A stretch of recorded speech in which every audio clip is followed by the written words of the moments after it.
Alright, so to replace the fuel filter, you're going to pop off these clips, the two top ones and the two lower ones,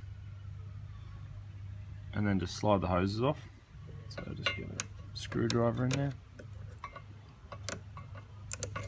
pop them up, pop the hoses off. Make sure you keep the hoses in order, you know where they go. Let's use a pick, the lower one.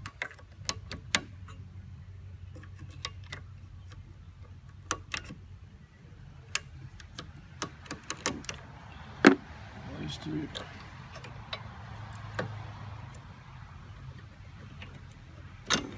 Off. And that one. And the filter should just slide up. And then we just got to undo the sensors on the bottom of the filter.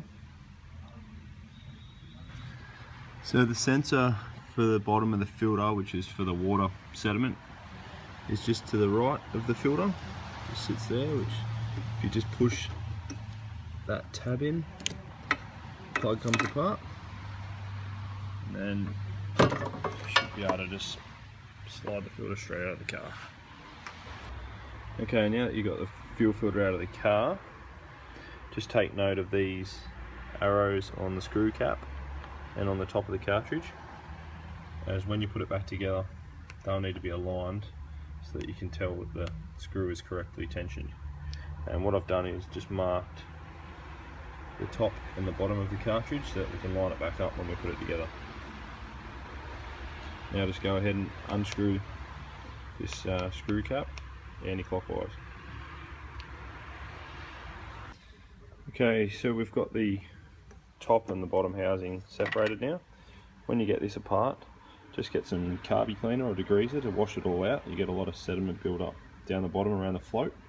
Now that float also senses any water in the filter.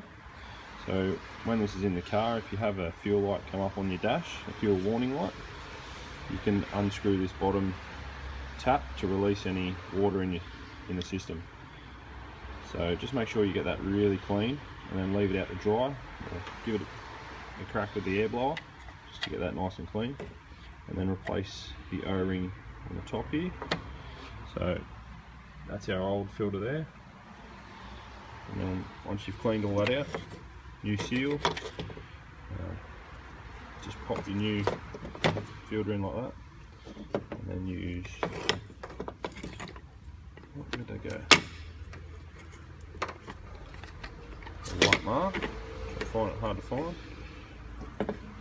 Line them two up and then screw it back together.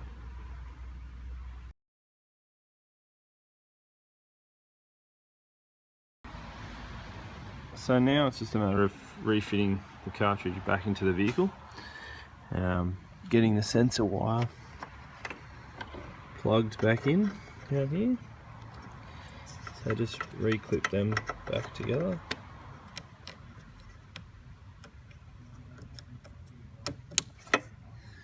And then clicking all your hoses back on to get to them. Some are a little bit jammed.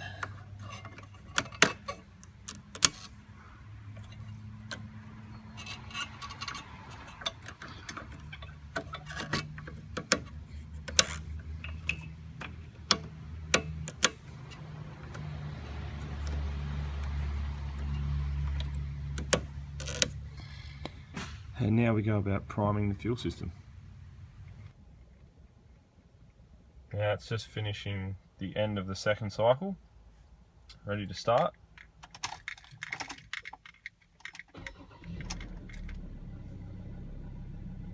There you go.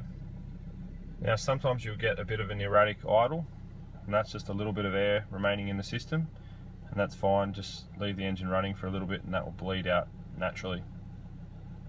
It's also important just to hose down the fuel filter a little bit, just to get rid of any remaining diesel fuel that was spilt in the engine bay.